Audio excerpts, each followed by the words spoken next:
I did. I do every time. I never stick around for Sunday. I'm really bad. It's okay. We like having you here. Thank you. I like being here. No, it's funny.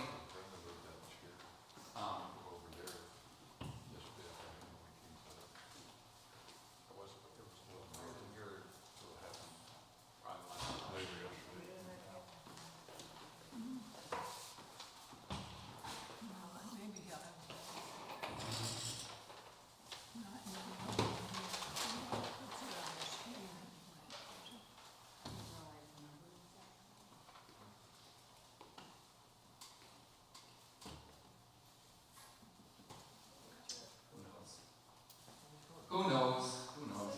It's working. That's all I care about.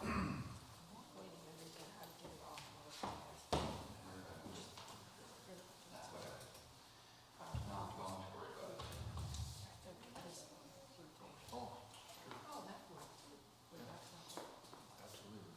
Rowdy crew this morning.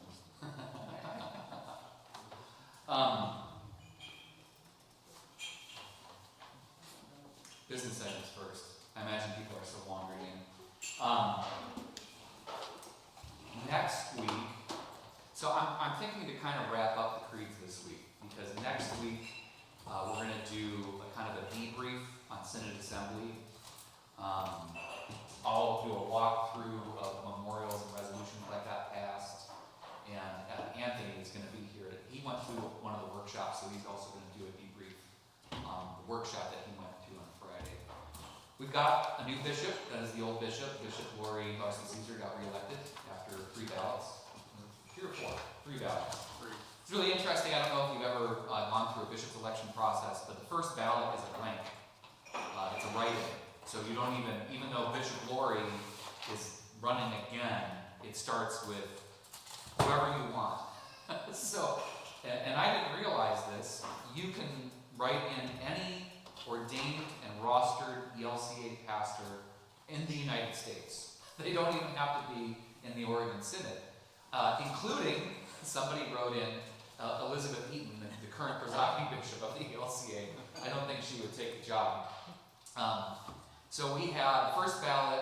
We were 4 votes away from having an election on the first ballot. It was really kind of frustrating because that would have meant we didn't have to do 2 more ballots. You need 75% of the votes on the first ballot for it to be an election, and we needed 167, and we got 163 for Bishop Lori. Well then, So that was Friday afternoon, and then Saturday morning was the second ballot. And there were like maybe 20 names that appeared in the first ballot. All but 2 went off. So it was Bishop Laurie and Pastor Chris Kramer. I don't know if any of you have met Pastor Chris. He's over at Nativity in Bend, Oregon. He's a great guy. In fact, he's going to be at confirmation camp at the end of June when I'm there with Scott and the boys. So he's a fun guy. Anyways, I think he left his name on just so we actually have an election as opposed to just rubber stamping Bishop Laurie again. And so we were like 4 votes away from having a ballot in the second election, or the second ballot, and then she probably got elected in the third. So Bishop Laurie is going to serve another 6-year term, which is just fine. That's great. I don't really have any strong opinions either way. Chris would have been a great option as well too. There were a bunch of interesting resolutions, and I won't get into the details today. I'll save that for next week. But by and large, everything was pretty conflict avoidant. There wasn't really any big hubbub. Probably the only resolution that got any, or was a memorial. The only memorial that had actual opposition was there was a memorial to churchwide to voice to reiterate the call for the end of the occupation of Palestine. That was the one that kind of got a little bit, I wouldn't even say heated, it didn't even get that far, but did have some speaking in opposition to the memorial. It still ended up passing almost, unanimously. So, anything else from that?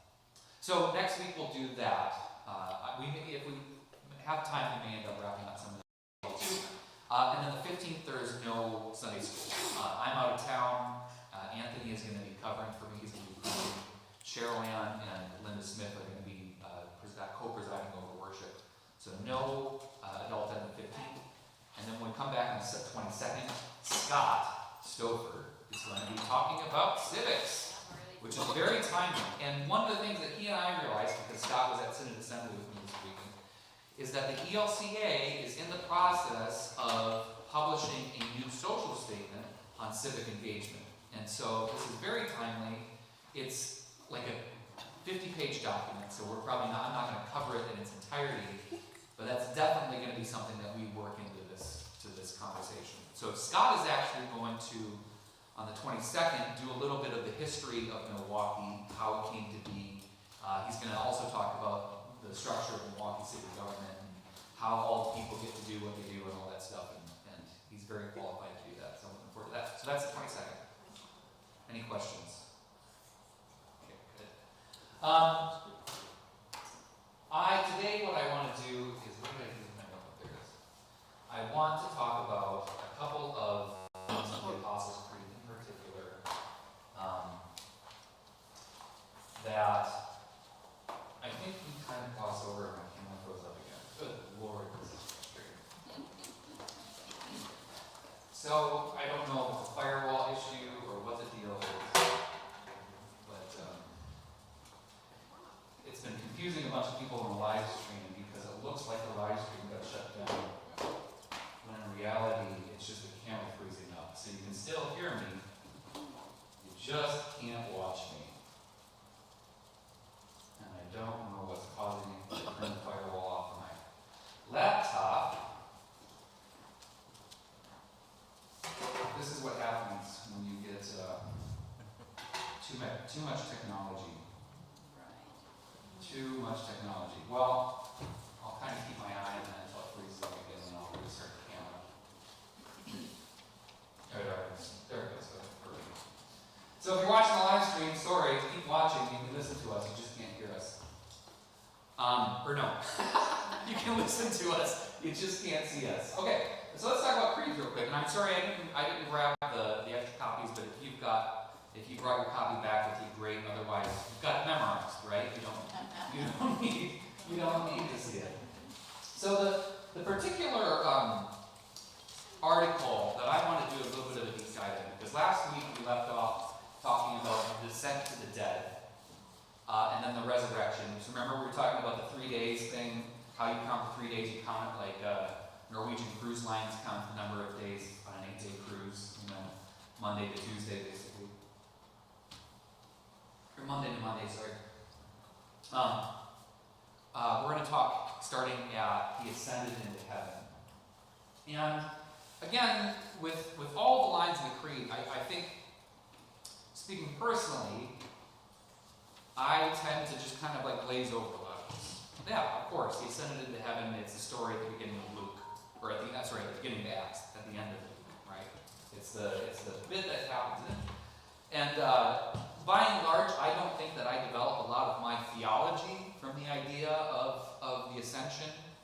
But, one of the things to think about is that the concept was important enough that it was included in our creedal statement, and it was important enough that it got included in the biblical witness. That something about that idea was important to the early Christians. So it's not just a footnote in the process or in the time between Easter and Pentecost. It's something that actually carried with it, theological significance.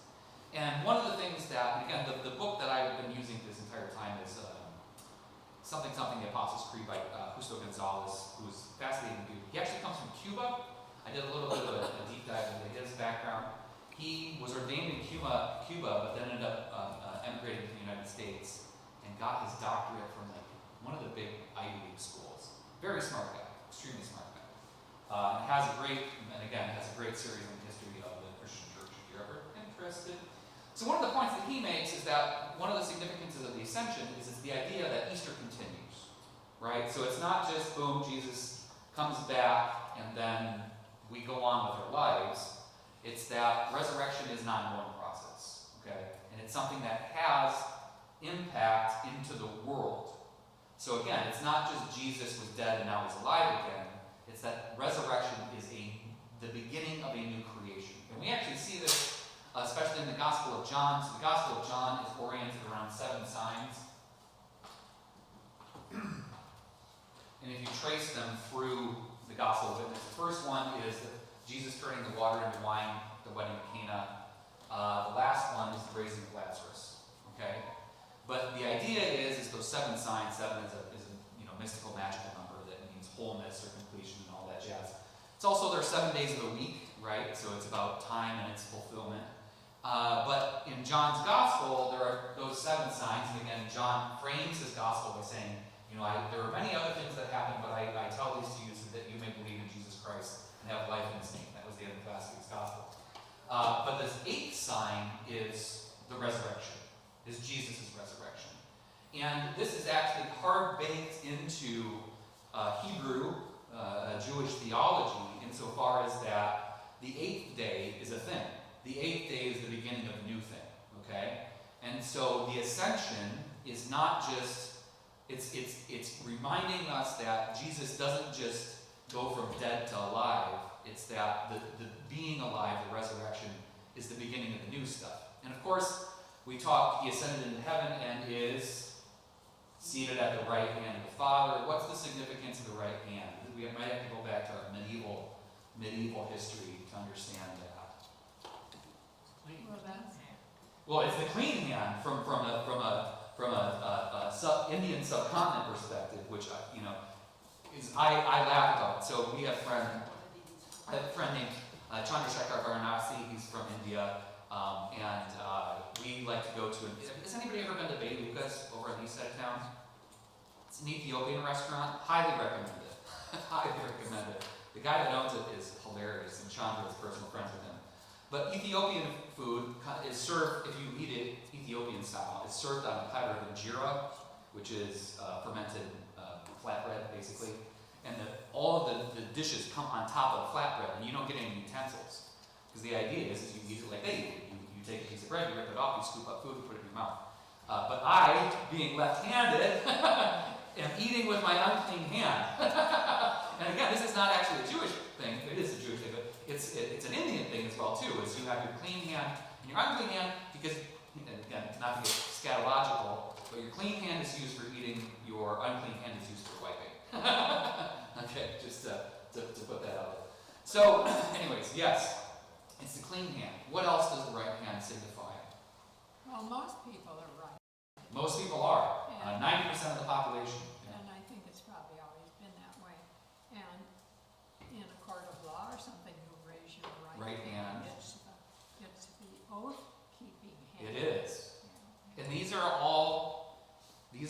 all socially significant things that come from the metaphor of the significance of the right hand. And I think probably if we were to trace back kind of like the anthropologic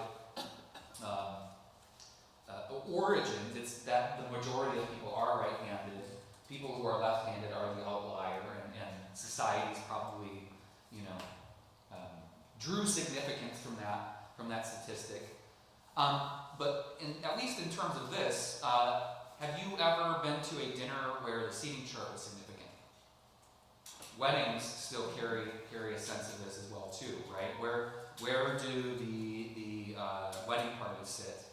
They sit next to the bride and groom, and who sits at the right? Well, again, traditionally, the groomsman, the best man, sits at the right hand of the groom, and then the bride, the maid of honor, sits at the left hand of the wife, if you're seeing the chart specific. But where this has its origins is in the ancient world, and this continues throughout the Middle Ages. When a king or a lord sits down at the table, his bride or his wife or whatever sits at his left hand, and his best warrior, right, might be his chief of staff or whatever, sits at his right hand, because your right hand, if don't have your weapon, needs to be protected, right? And so the VIP sits at the right hand. So when we say Jesus sits at the right hand of God, it's a metaphorical way of saying Jesus sits at the place of importance, right? Well, the right hand of man, or the man's right hand, or in a business, your right hand is the one you can count on the most. We have that saying, my right hand man. Yeah, and that's it. That is where this comes from. So when we acknowledge in the creedal statement that Jesus sits he was raised, or he ascended into heaven and is seated at the right hand of God, it's a way of saying Jesus is sitting in the place of importance, or in the place of even co-authority with God would be another way to say that. Because when we say he's my right hand man, what we're saying effectively is this is somebody that I entrust everything to. So that's the significance there. And just one last thing about this is that it's not just that Easter continues, but it's that incarnation continues, right? So Jesus ascends to heaven, but he doesn't change forms, right? He doesn't stop being, okay? And one of the things that we hold of extreme importance about Jesus, and we've talked about this in past weeks, is that he is human. So the interesting idea here is there's a human being, again, human, both human and divine, but there's a human being, one of us, sitting at the right hand of God, which, again, this is all kind of metaphorical, and we're on Well, he is human and divine all Yes. at the same time. Absolutely. And he is fully human and fully divine, according to our Nicene Creed. But again, we have a human being, one of us, sitting at the right hand of God, which is, again, metaphorically speaking, but it is metaphors that drive a lot of our theology. All right, let's get into the fun part. We already talked about seated at the right hand of the Father. Will come to judge the living and the dead. The living and the dead. The living and the dead. And this is where, let me check, see my camera goes. Nope, still going. All right. Let's talk about this word. How do you feel about that? Especially in this context. Or I could put on the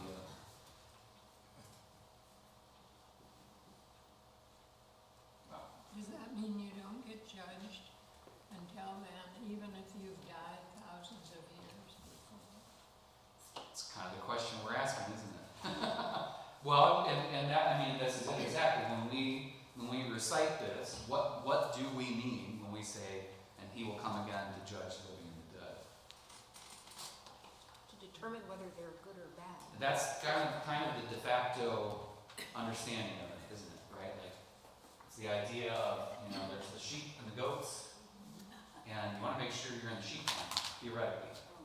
Never understood the slander against goats. In a lot of ways, goats, I think, tend to be more valuable animals than sheep, at least smarter, And goat meat isn't bad. It's pretty decent if you cook it right.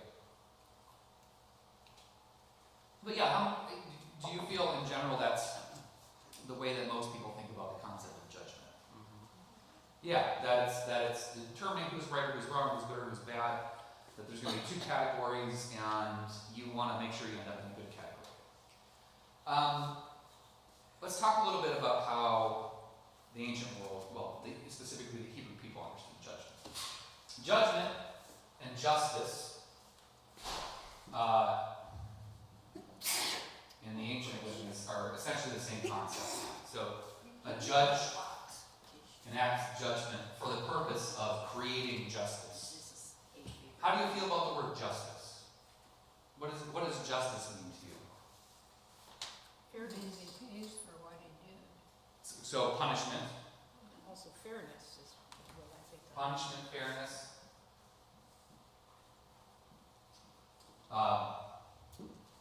Batman, right?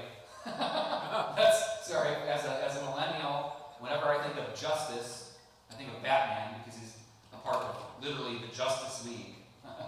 for those of you that were DC Comics fans, which I don't see many of you in the room this morning. Truth, justice, and the American way. Truth, justice, and the American way. Absolutely. Very good. Fairness. Sorry, I was trying to remember what Susan said. These are all good, and certainly our understanding of both judgment and justice are influenced by how that's carried out in our especially in our lawmaking and in how the law is applied. Man, I wish Laura were here. I would love to get Laura's perspective. Or if when Kathy and Warner show up in about 10 minutes, I'll tap Warner on the shoulder. But in the court of law, what is being applied when we talk about the application of justice? What's happening there? The law, we're making sure that the law is being upheld. Is it necessarily about punishment? Sometimes, yeah, absolutely.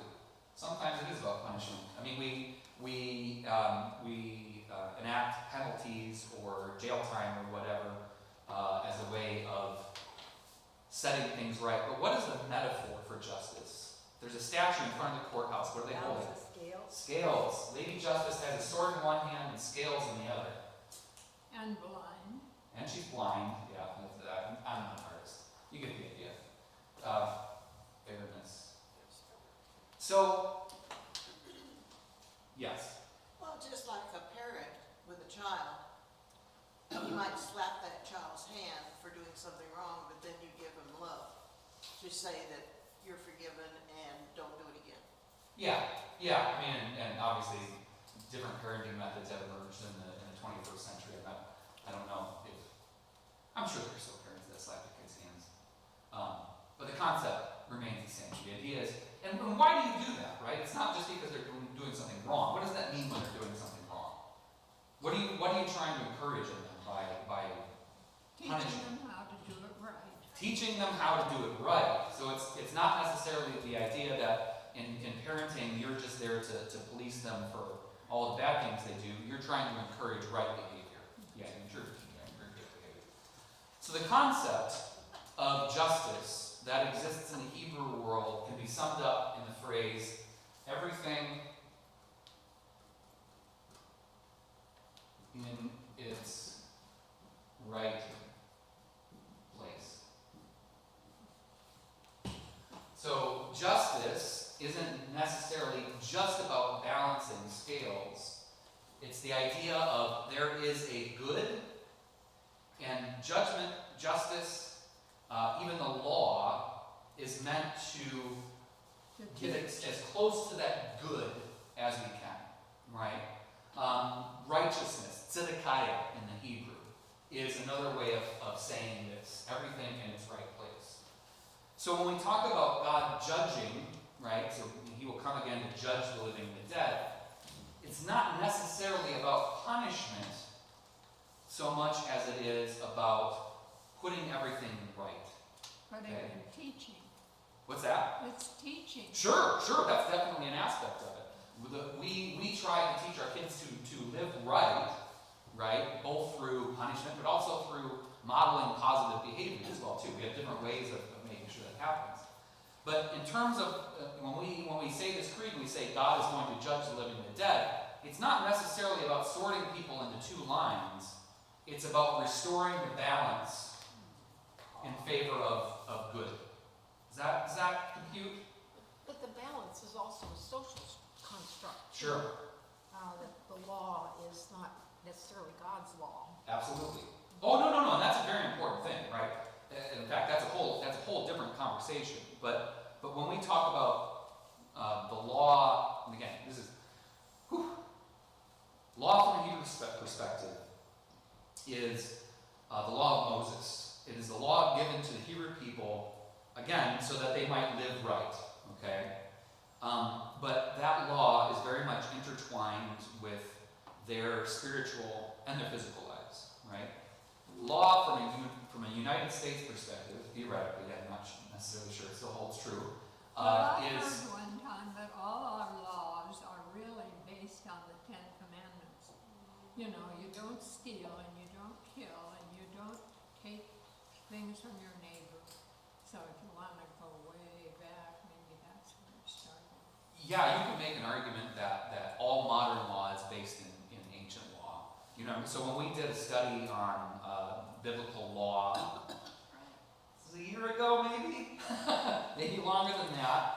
Remember, we looked at the different codexes of law that existed around that time period, and one of the things that we find is that the Ten Commandments, the general concepts present in the Ten Commandments, are present in the Babylonian codex. They're present in many of the ancient laws, codexes of laws that existed in that ancient world.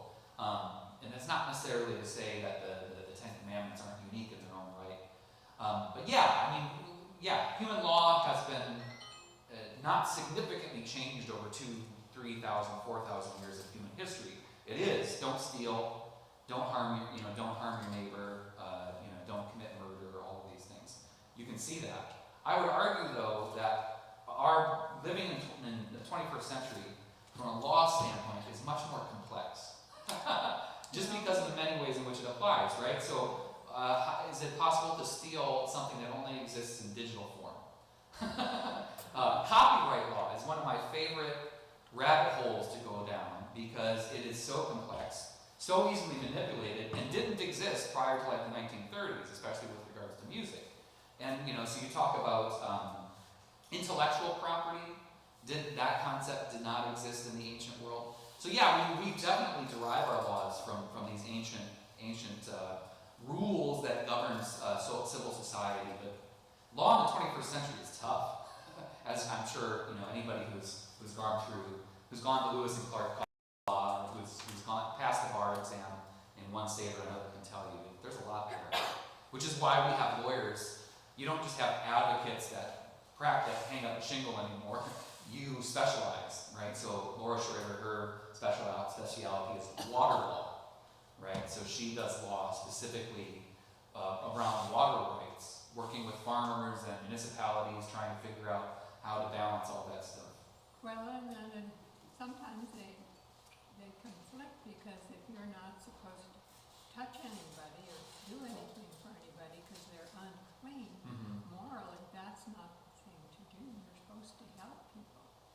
Yeah, well, and that's a whole other bag of snakes. Is ritual and cleanliness and the laws that surround that is very complex, very complex.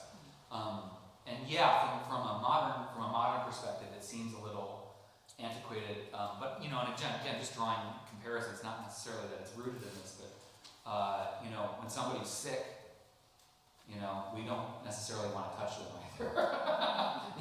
So you talk about concepts of uncleanliness, they still exist, right? Especially now, so when you see somebody that's wearing a mask, you're like, by default, you stay away from them, which is, I think, the reason that some people wear masks. It's like, I'm not actually sick, I just don't want you coming near me. Jess, I think some of one of the problems with thinking about 21st century law versus the judgment that we talk about here is that a lot of our laws are, and Laura's is a good example, water rights law is trying to just set an orderly process for the allocation of scarce resources. Absolutely. And it fits into this civil law sort of area. Absolutely. So that I don't think when we're talking about God coming to judge the living and the dead, he's going to get after somebody who misappropriated, an acre-foot of water. Yeah. I think this has more to do with, like Pat was saying, these fundamental laws about how we treat each other as human beings, rather than this sort of set of rules that just sort of make our society work okay. Yeah. Work better. Yes, I agree. Yeah, and I would even go a step further in saying that, for me at least, what this means, the idea that, again, Christ returns to judge the living and the dead, is not about drawing an arbitrary line and dividing people based off of it. It's the intent is that that this is the eschaton, this is the fulfillment, this is the resurrection, this is the should be, and the ways in which we harm each other can't coexist with that. And so judgment is about everything in its right place. It's about human beings not hurting each other, whether that's through, again, this is an interesting, philosophical path to wander down is, does property even exist in the concept of heaven, right?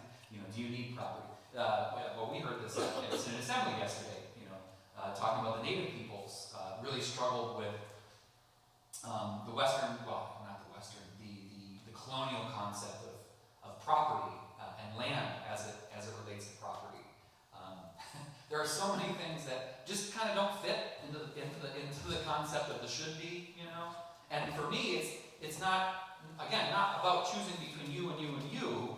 It's that within me there are things that don't fit, right, into the should be, to put it that way. We've all, as Luther famously advocates, we're all sinners and saints, and the judgment, the putting in its right place, is about those parts of me that are sinner, that are broken, right? On the other hand, and Gonzalez talks about this, to contrast judgment, we often contrast it with love, right? We say, well, God is a just God, but God is also a loving God. And Gonzalez, argues the problem is we soften love sometimes, right? Because Linda, you punish your kids because you love them, and you want them to be on that right path. And so love also can't be the love that doesn't need to forgive, right? We tend to think, well, if you love somebody, you just overlook all that stuff. No, in fact, Gonzalez and I would argue the reason that God is a God of judgment is because God loves humanity, right? And if we're gonna hurt each other out of love for us, God can't let that continue to exist. In addition to what I said before, and I'm not defending myself. No, Linda. No, let me finish. My parents slapped my hand as well too. Okay. Especially the one time I may have intentionally or accidentally put my hand in the communion plate, or in the offering plate while it's being passed. So I wasn't meaning to shame you. No, I'm just going to say, in addition, explanation, I don't know what to call it. The fact that my children knew I never did what I just said. I never slapped their hands or spanked their bottoms. However, they just knew that if I said I'm going to, The threat was more than enough. that I meant it. My parents practiced a similar strategy. Yeah. The idea. There's tough love. Yeah. Well, and that again, I think that's what we're talking about here when we contrast. And that's what the Ten Commandments is to say, I'm going to do this unless you stop doing this. Yeah. And again, as I get older, Just had a birthday. Just had a birthday. I did. One more revolution around the sun. As I get older, I also get grumpier. No, and I wouldn't even. And I hate to put it in these terms. I think in some ways I get a little bit more socially conservative, and I don't mean that in terms of the way that's applied to politics. As in what are all the social issues, whether it's trans folks or whatever. That I don't mean it in that way, but I mean in terms of and Get off my lawn, you teenagers. But I guess what I mean is that I come to appreciate an ordered world. You know, I come to appreciate the idea of everything in its right place. When I was younger, I was more about rebellion, right?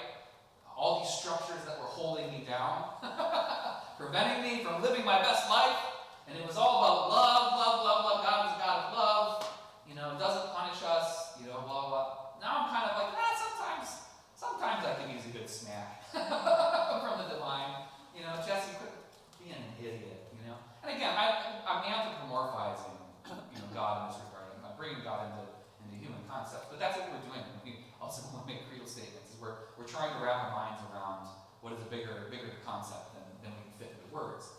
But we're pointing to something in this. You know, when we say, here's Jesus, Jesus is human, Jesus is divine, and Jesus will return to judge the living and the dead, we're making the statement that God doesn't leave things broken. Right? God doesn't leave things broken. And whatever that means, we'll come back. Whatever that timeline looks like, we're making the statement that God will put everything in its right place. Right? If that makes sense. It's like that 20 minutes after you do a deep clean on your house and everything is zen. And then your dog shakes and a pile of hair flies everywhere and it disappears, you know. Okay, we're doing okay. Let's move on to I'm actually gonna go back in time because we talked about the living and the dead. I want to talk about this idea of he will come again. Okay? I wanted to get this conversation out of the way since I figured that would be the good one. This is one of those things that I think mainline Protestants especially are kind of iffy about. Not iffy, not that we don't believe in it or at least embrace the idea, but we don't talk about it a lot, which is the idea of Christ's return, right?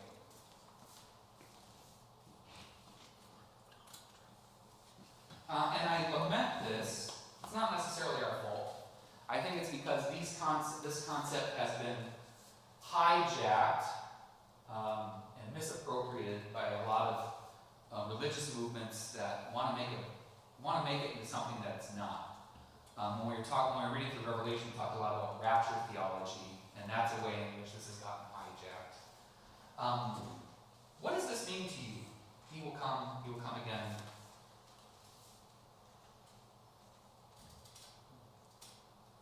Literally, he will come again. Yeah, and what does that look like? It's not over. It's not over. Yeah. What does that mean to you? Judge the living and the dead. Yeah. It's not over. What does that mean to you? Well, the story's not complete yet.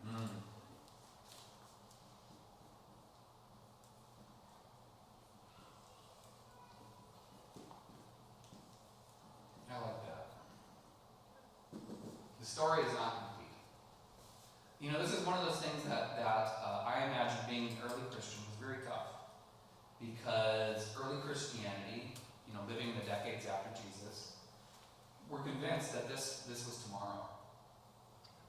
Right? This was happening not just within their lifetimes, but like next Friday. You know, and the imminence of it and the immediacy of it were definitely fueled by kind of the state of the world as well. At various points in early Christian history, things were pretty crappy. Both due to persecution, but just especially as you get later into the decline of the Roman Empire, things just kind of get bad as well too. Especially not long after Christianity becomes the majority religion within the Roman Empire. Not necessarily the two things are related, but you watch the crumbling of the Western Roman Empire. Due to lots of reasons, you can ask a historian about it. You know, overexpansion, they stretch themselves too far. Economically, they destabilize themselves. You know, due to lots of things. But yeah, over those first 500 years of Christianity, I bet every successive generation thought it was going to happen within their time period. Well, it's a little different than us, Yeah. God in us. You know, how do you reconcile those? And this is one of those both ands that we do, isn't it? You know, I mean, I do it every Sunday after the blessing of the elements. I say, and when we eat of this bread and we drink of this cup, we celebrate the presence of Christ who is with us now and until he comes again. And that's a little bit my paraphrasing, but those words are in the liturgy in one form or another. He is with us now and until he comes again. So it's the both and of he ascended to heaven, is seated at the right hand of God, is present, right? Is physically present, and there's the present tense to it. He will come. He will come. Yeah.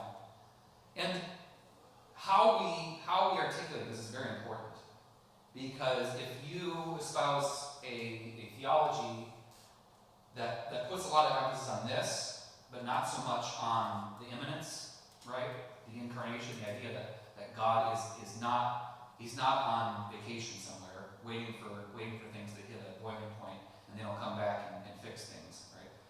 That's a very different image of God than one who is, you know, the footsteps God, right? Everybody remembers the poem of God walking, or seeing the footsteps on the beach and realizing that there were two. Sorry, Cynthia, you did. Well, we had an interim pastor who gave us a very clear, he really believed in the resurrection of the dead idea, that there was no immediate, he said, you have to make, it's not like you have to make a choice, Yeah. but there's the idea that you're gone, and then at some point, revelations, Yeah. everybody who's died is going to come back, and Yeah. that will be the big thing. And that's really partly what we're talking about. He will come and judge the living and the dead, Yeah. and yet we have to live life. Yeah. And if we live life with God being way up in heaven and not coming back for several past our lifetime, how do we handle that? So it's really I would say it's kind of for me, I need to have God, Jesus being present while I'm alive. So there's a tension that exists in these creedal statements, in theology in general. And it's something that we've been talking about this entire time, believe it or not, which is the difference between mechanics and meaning.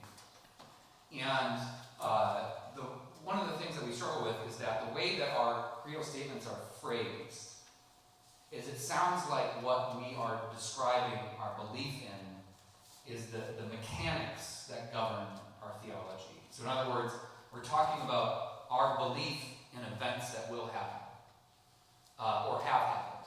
And that's part of it, right? This is definitely part of it. Our creeds are phrased in that way. I think where we ultimately could hopefully land at is realizing that, in fact, the main importance of the creeds, of faith statements, or even of theology in general, is not necessarily about describing mechanics. Because the problem with mechanics is that outside of the biblical witness, everything is conjecture. Okay? So there's a whole branch of theology that's called systematic theology. And I took several courses in systematic theology. Okay? And the operative word in systematic theology is this one. Right? System. So systematic theology is about creating systems to describe or govern what we believe about God. But what's important about systematic theology is that every piece of theology ever written, whether it's Barth or Kant or Kierkegaard or any of these people that have written big tomes over the course of Protestant history, right? Their main source text is Scripture. It's the same source text that everybody works with. And what they're doing is they're creating systems to describe who they understand God to be. Okay?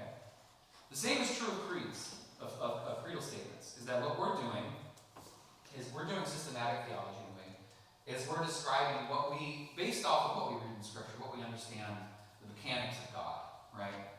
So we describe what happened, right? We tell the story of, I believe in Jesus, the only Son of God, sorry, I'm merging nicely. Begotten of the Father, begotten of faith, one being the Father, true God, true. I believe in Jesus, who was conceived by the Holy Spirit, born of the Virgin Mary, suffered under Pontius Pilate, was crucified, died, and was buried. We're describing what happened. He descended into the dead, or hell. He rose again, and on the third day, and then I'm messing up my words now. He ascended into heaven. He will come again to judge them and the dead. Right. So you notice the shift in tense. We had past tense. We were describing what happened. We were describing the mechanics of the story, and then we moved into conjecturing the mechanics of what will happen. But notice that the most brief part of that entire piece is the conjecture part, which is he will come again. We don't really get into the nitty-gritty. He will come again to judge the living and the dead. And I guess what I'm trying to get at is that we, and I'm using the big we here, not us, not Lutherans, Christians, yes, maybe humanity in general, that's actually the point where we spend a lot of our time and energy on, is the part that we don't actually have much concrete stuff. But that's the part that we get anxious about. And this is the part that ends up dividing us the most. You ever notice this? Like the street preachers out in the street, they're not out there talking, they're not reading the account of the gospel. They're telling you that if you don't do X, Y, or Z, you're going to be a goat. You're going to burn in hell, right? And that's always been funny to me. That when Jesus called us to proclaim the gospel, he wasn't calling on us to predict the future. He was calling on us to witness to the good news of Jesus Christ, the Son of God. Right? Which, in my mind, is to tell the story. That's what we're doing in the creed. We're telling the story, right? We're professing our faith in the story. We're acknowledging. And we're not just describing the mechanics of it, we are attributing meaning to it, right? This is the conversation that we've been having all morning, is what is the meaning of the story, right?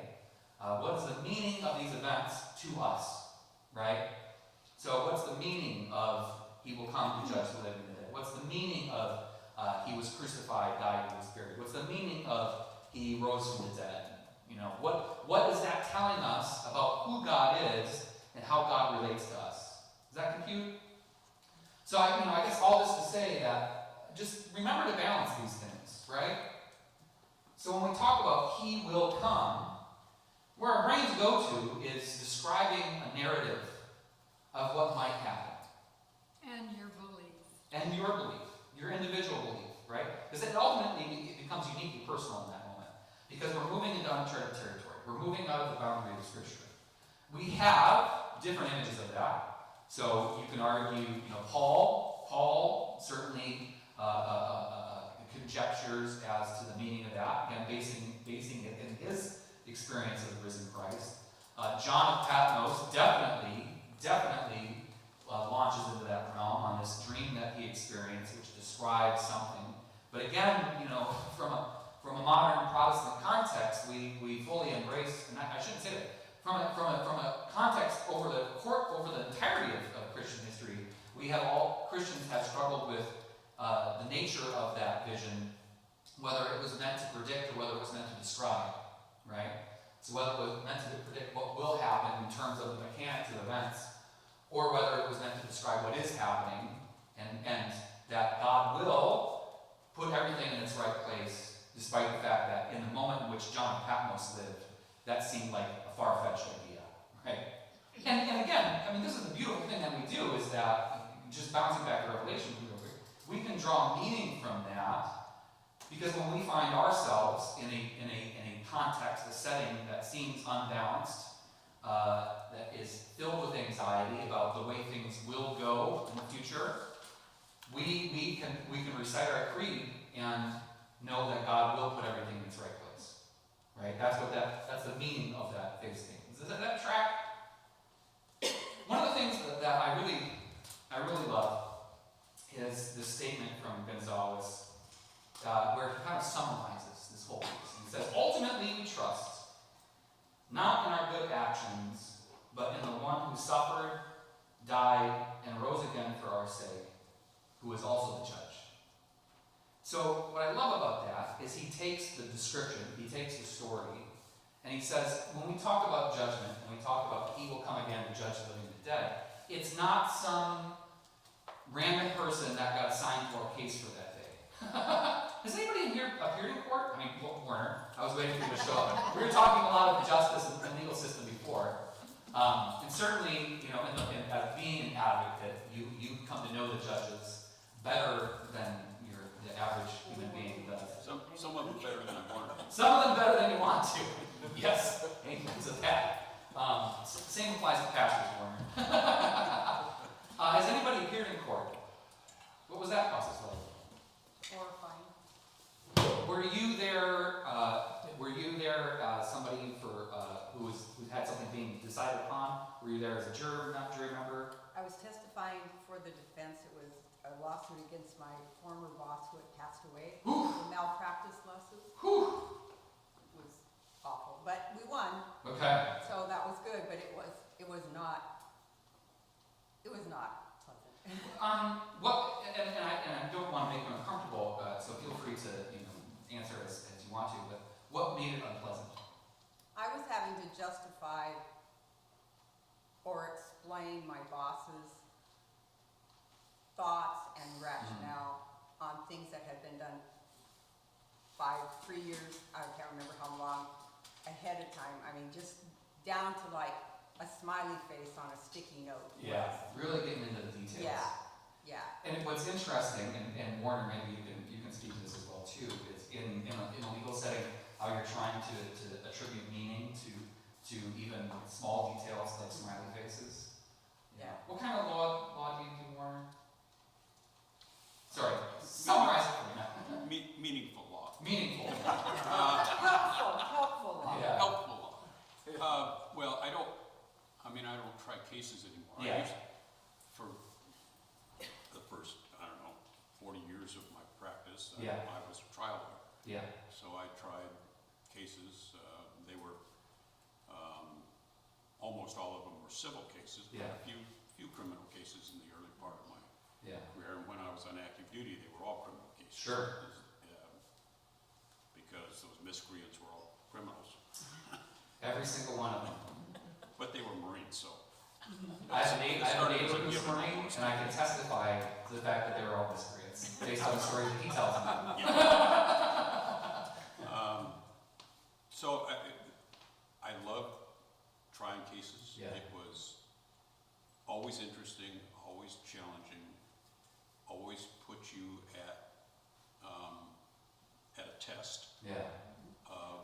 of wills and of technique, and everything was different. So there was no sameness to it. Did you have a sense that? Sorry, I'm gonna project my own thoughts a little bit onto this, and feel free to correct me. One of the things, and this is purely based off of nothing based in fact, but one of the things that I imagine, probably because I experienced similar stuff in this line of work, is that there were probably times in which you acutely felt like you were maybe helping.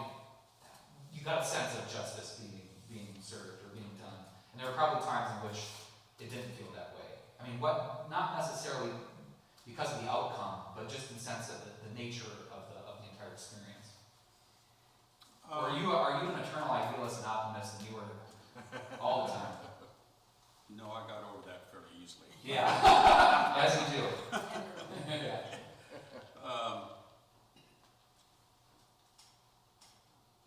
Certainly in the civil cases, it was easier to think about the fact that you were trying to correct something. Yeah. In the criminal cases, you were trying to, I wasn't a prosecutor after I got off active duty.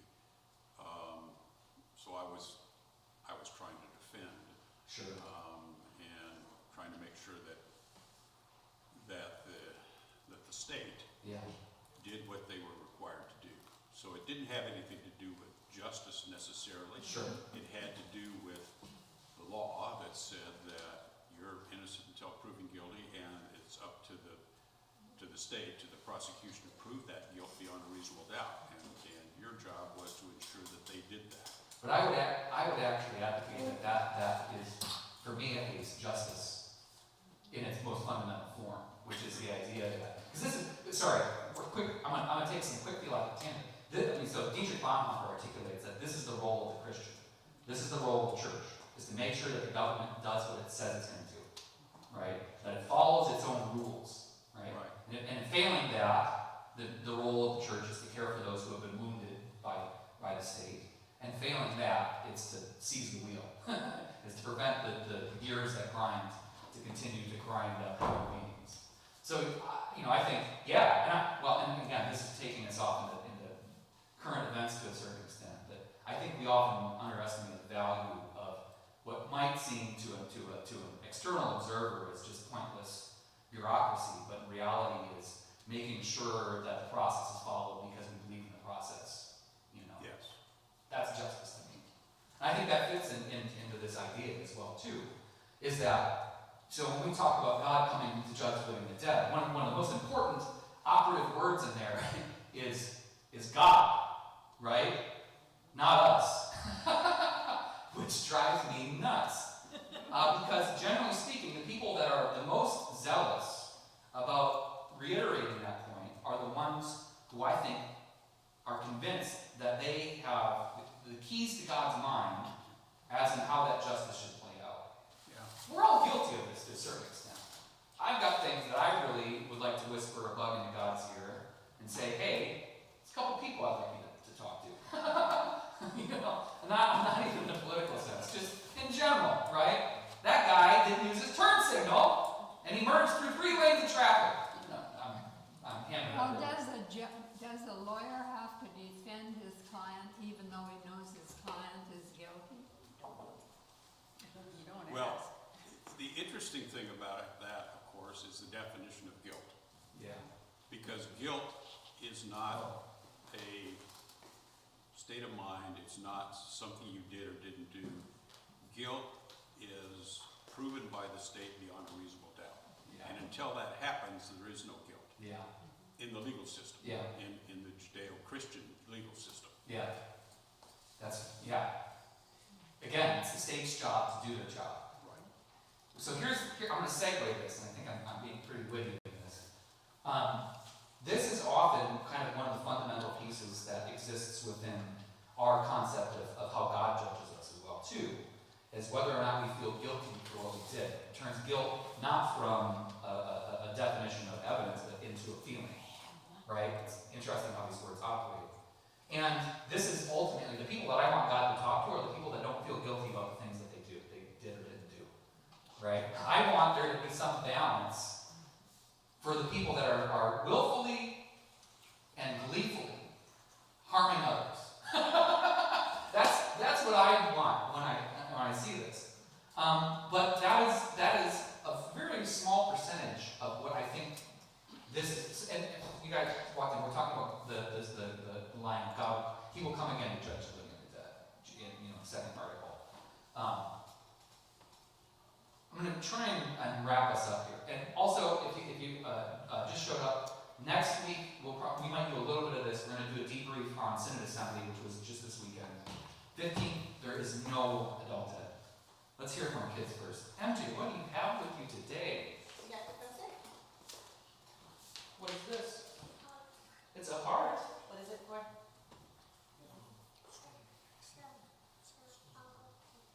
It's for all people. Is this? Did everybody hear MJ? Okay, so you can go give hearts away. She said Jesus loves you. I'm going to give you this so you can give it to somebody else, MJ.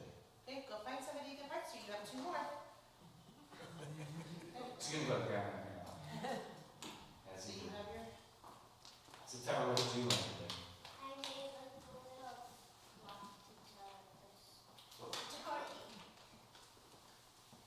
Well, and what was the story for today? Paul and Silas. Okay, so tell them the story, my friend.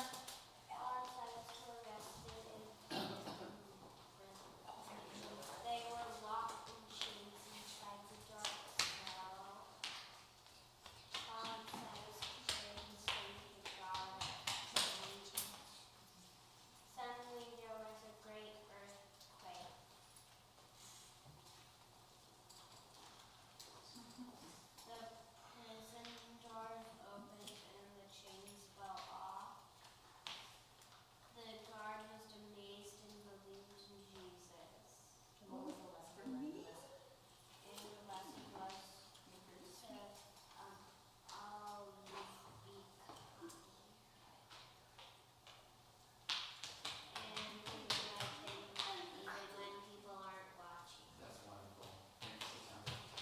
Everybody hear what September is saying? Okay. And interestingly enough, it fits right into what we're talking about, because we're talking about what it means to do the right thing, especially when God is the only one that's watching. Thank you, September. Thank you, MJ.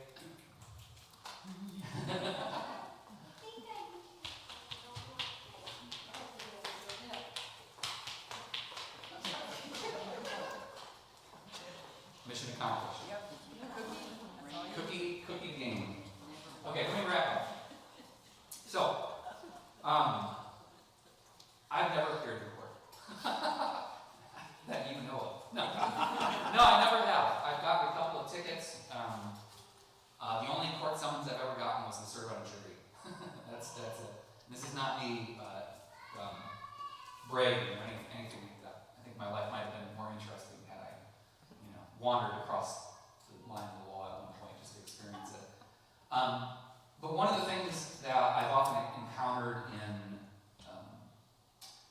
the mechanism of government, just in general, whether it's in the judicial side of things, is that it can be impersonal, right? And again, Warren, you probably knew most of the folks that were in the courtroom with you, but I've heard from other folks that have been in a courtroom setting, is that suddenly you're in a room with a bunch of people that you don't know, whose decisions are going to change the outcome of your life and the life of somebody else, and how anxiety-inducing that can be. This is the point that we're making, right, when we say, and he will come to judge the living and the dead, is that it's not some impersonal, arbitrary person who's been assigned to our case, right? That whatever our understanding of judgment or justice or guilt or sin or forgiveness is that the one who is judge is Jesus. And this is really important, for a lot of reasons, but the importance of this is evidenced in who you understand Jesus to be. Right? So if you understand Jesus to be an arbitrary, punitive, angry person that really just spies on you all day to make sure you don't do the wrong thing, that's not a super comforting idea. Because it's like, you've essentially articulated that Jesus is Santa Claus, right? But if you understand Jesus to be a human being and a divine being who sits at the right hand of God, who shares authority with God, who, again, was crucified and died and was resurrected, right? Who suffered for our sake, that's suddenly a very different setting. To stand in judgment before God is not necessarily to be in a courtroom. It's to stand before your parent, right? And not to necessarily overdo that metaphor, but it's to stand before somebody who loves you and to account for the decisions you've made, right? Was there a time in your life, as a child or a teenager, when you stood before your mother or your father and you knew full well that you deserved it? Yeah, several times. And again, I'm not going to tell a bunch of stories, but I've got a handful that easily come to mind. And in the moment, you're angry, they're angry, and it's funny how we try to justify ourselves. Like, we know we screwed up, but we either A, come up with excuses, or B, we just try to tell a different narrative, right? Like, well, maybe, but this is unfair. That's what always comes back to. This is unfair. My other friend, he gets to stay out till 10:30. I don't know why I've got a 10 o'clock curfew. This is unfair. But ultimately, what happens is there might be an upset to the relationship. Maybe there is a punishment levied. But ultimately, you remember that this person loves you, right? Assuming ideal setting. I know that not all familial relationships are ideal in that regard, but at least my experience of being a child and having parents was remembering that they were doing this because of their concern and care for me. That is what we're articulating, right? Is that the person standing in judgment of us is not sitting up on a high bench, with a gavel doing yes or no. It's standing before your parent and accounting for your life, And I think this is important. And I still articulate that God is a God of love, right? That first and foremost, God is a God of love and forgiveness, and I really don't think that God spends all that much energy on pointing out our sinfulness, it's always in the context of this is somebody who I stand before that loves me intimately and knows me intimately. And what must that experience be like? And so when we acknowledge that God, Jesus, will come again to judge them, is that's what we're holding on to. That's what I was being for. And also, that everything will be put in its right place. And personally and